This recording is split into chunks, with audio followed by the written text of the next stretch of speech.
ఇడ్లీ ప్లేట్‌లోకి శనగపిండి వేసి చేసిన ఈ బ్రేక్‌ఫాస్ట్ చాలా రుచిగా, చాలా టేస్టీగా అయితే ఉంటుందండి. ఈ బ్రేక్‌ఫాస్ట్ చేసుకోవడానికి ఎక్కువ సమయం అయితే పట్టదండి. తక్కువ సమయంలోనే ఈజీగా చేసుకోవచ్చు. ఈ బ్రేక్‌ఫాస్ట్ వచ్చేసి ఇంటిల్లిపాది ప్రతి ఒక్కరికి నచ్చుతుంది. అంత టేస్టీగా అయితే ఉంటుంది. ఇంకెందుకు ఫ్రెండ్స్ ఆలస్యం, ఎలా చేయాలో ఏంటో అనేది వీడియోలోకైతే వెళ్ళిపోయి చూద్దామా మరి? ఇంకా ముందుగా ఒక బౌల్ తీసుకొని ఒక స్పూన్ దాకా చక్కెరనైతే వేసుకోవాలి. అలాగే హాఫ్ కప్పు బొంబాయి రవ్వ అయితే వేసుకోవాలి. ఇప్పుడు ఇందులోకి ఒక కప్పు శనగపిండిని అయితే తీసుకోవాలి. ఇంకా ఇందులోనే రుచికి తగినంత సాల్ట్. ఇంకా ఇదంతా ఒకసారి మొత్తం బాగా కలిపేసుకుందాం.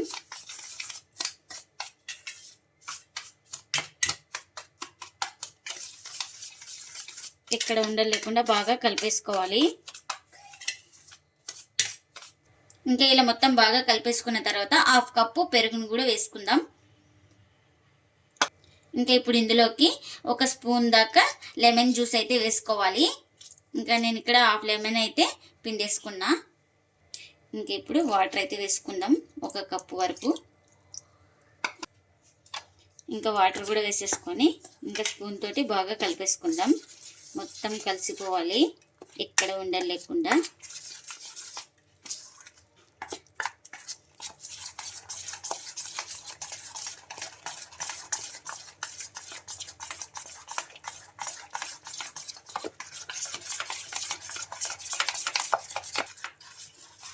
ఇంకా కొంచెం వాటర్ అయితే వేసుకొని ఇలా బాగా కలిపేసుకున్నాను. ఇంకా ఇప్పుడు ప్లేట్ అయితే పెట్టేసుకొని ఒక 10 నిమిషాలు అయితే పక్కన పెట్టేసుకోవాలి. మనకు రవ్వ బాగా నానుతుంది. ఇంకా ముందుగా ఒక కడాయి అయితే పెట్టేసుకొని ఇంకా కారానికి తగినంత మిర్చి అయితే వేసుకోవాలి. అలాగే ఆయిల్ కూడా వేసుకుందాం. మనకి మిర్చి అయితే బాగా వేగాలి. ఇంకా ఇప్పుడు ఇందులోకి ఒక 5 వెల్లుల్లి రెబ్బలు పొట్టుతో సహా ఒక హాఫ్ ఇంచ్ అల్లం ఇలా చిన్నగా కట్ చేసుకొని వేసుకోవాలి. ఇంకా మిర్చి కొంచెం వేగిన తర్వాత ఇప్పుడు ఇందులోకి పల్లీలను అయితే వేసుకుంటున్నాను. ఇంకా ఈ పల్లీలు కూడా బాగా ఫ్రై చేసుకోవాలి ఇందులోనే. అలాగే ఒక 2 రెమ్మల దాకా కరివేపాకును కూడా వేసుకుంటున్నా. మనకు కరివేపాకు, పల్లీలు, మిర్చి బాగా ఫ్రై అయిపోవాలి. ఇంకా పల్లీలు కూడా మనకి బాగా ఫ్రై అయిపోయినాయి కదా, మిర్చి కూడా బాగా ఫ్రై అయిపోయిందండి. ఇంకా స్టవ్ అయితే ఆఫ్ చేసుకొని చల్లారిన తర్వాత అయితే గ్రైండ్ చేసుకుందాం.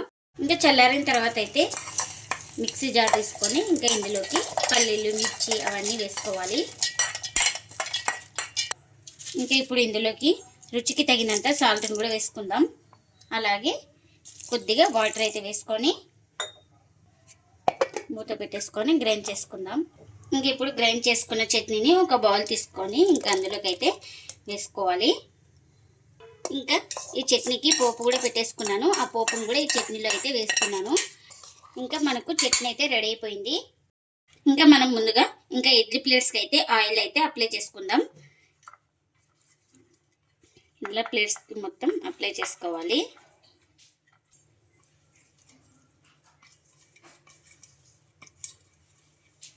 ఇలా అన్ని ప్లేట్స్కి అప్లై చేసి పక్కన పెట్టేసుకుందాం. ఇప్పుడు ఒక 10 నిమిషాల తర్వాత అయితే చూపిస్తున్నానండి. పిండి కూడా మనకు బాగా నానింది. ఇంకా మొత్తం ఇలా ఒకసారి బాగా కలిపేసుకుందాం. ఎక్కడైనా ఉండలున్నా కూడా మనకు కలపడం వల్ల పోతుంది. ఇప్పుడు ఇందులోకి మనం ఈనో అయితే వేసుకోవాలి. ఒక హాఫ్ ప్యాకెట్ అయితే వేసుకుంటున్నాను. మనకు క్వాంటిటీ ఎక్కువ అనిపిస్తే ఒక ప్యాకెట్ అయితే వేసుకోవచ్చు.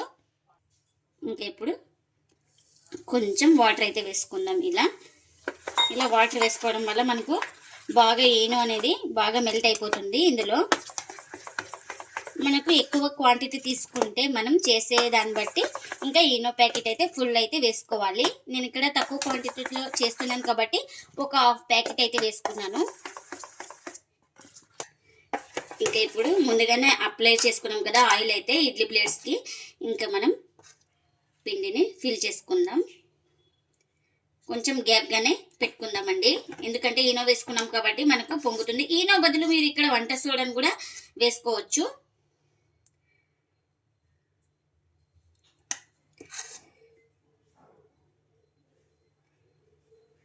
ఇలా కొంచెం లైట్గా స్ప్రెడ్ చేసుకోవాలి.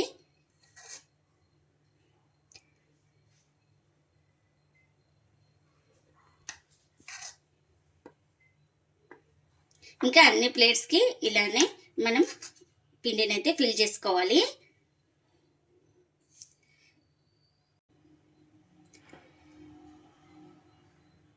ఇలా పిండి వేసిన తర్వాత లైట్గా ఇలా కొంచెం స్ప్రెడ్ చేసుకుందాం.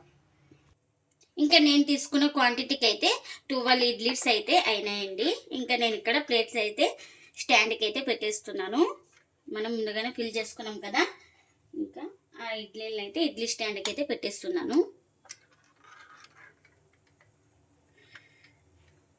ఇంకా నేను ఇక్కడ వాటర్ కూడా పెట్టేసుకున్నానండి. వాటర్ కూడా మనకు బాయిల్ అవుతుంది కదా.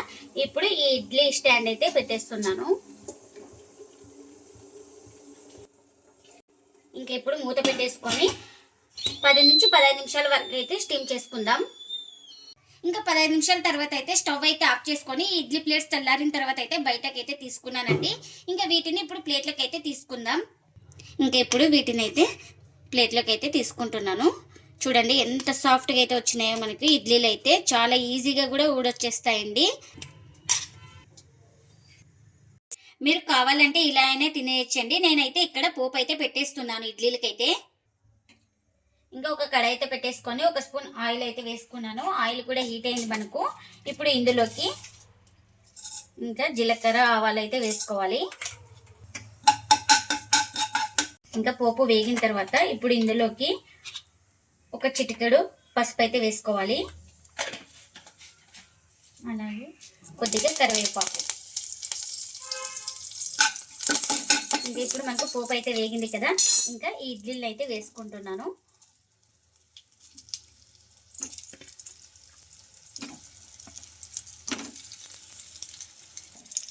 ఇంకా ఇలా ఇడ్లీలు వేసుకున్న తర్వాత ఇంకా అటు ఇటు బాగా ఇలా కలుపుకోవాలి. మనకు ఇడ్లీలకైతే పోపు అయితే పట్టేస్తుంది ఇలా కలపడం వల్ల. ఇంకా నిదానంగా ఇలా కలుపుకోవాలి. ఇంకా మనకు ఇడ్లీలకైతే బాగా పోపు అయితే పట్టింది కదా. ఇంకా ఇప్పుడు స్టవ్ అయితే ఆఫ్ చేస్తున్నాను. ఎంతో టేస్టీగా ఉండే శనగపిండితో అయితే ఇడ్లీలు అయితే రెడీ అయిపోయినాయండి. ఇవి చాలా సాఫ్ట్గా చాలా స్మూత్గా అయితే ఉంటాయండి. ఈ ఇడ్లీలు అయితే ఎప్పుడు ఒకే రకం ఇడ్లీలు కాకుండా ఇలా వెరైటీగా శనగపిండి రవ్వ వేసి చేసుకోండి. చాలా టేస్టీగా అయితే ఉంటాయండి ఇడ్లీలు అయితే. ఈ ఇడ్లీలు ప్రతి ఒక్కరి ఇంటిల్లిపాదికి నచ్చితే అంత టేస్టీగా అంత సాఫ్ట్గా అయితే ఉంటాయండి. ఇంకా ఈ ఇడ్లీలను అప్పటికప్పుడు ఈజీగా చేసుకోవచ్చు. ఎలాంటి పప్పులు లేకుండా అప్పటికప్పుడు ఈజీగా చేసుకోవచ్చు. అంత టేస్టీగా అయితే ఉంటాయండి. ఇంకా చట్నీ కూడా చేసుకున్నాం కదా, చట్నీని కూడా సర్వ్ చేస్తున్నా. ఇంకా మీకు చూపిస్తాను చూడండి. చాలా సాఫ్ట్గా అయితే ఉన్నాయి. ఇంకా బాగా ఉడికినాయండి ఇడ్లీలు కూడా. 15 నిమిషాలు అయితే స్టీమ్ చేసుకున్నాం కదా, బాగా ఉడికినాయండి మనకు. మీరు కూడా తప్పకుండా ఒకసారి ఇలా ట్రై చేయండి. మీకు ఎలా వచ్చిందో కామెంట్ అయితే చేయండి ఫ్రెండ్స్. ఇదండి ఇవాల్టి వ్లాగ్. ఈ వీడియో కనుక నచ్చితే ప్లీజ్ లైక్ చేయండి, షేర్ చేయండి, కామెంట్ చేయండి. అలాగే లైక్ చేసి సపోర్ట్ చేయండి friends. Thanks for watching. Bye bye.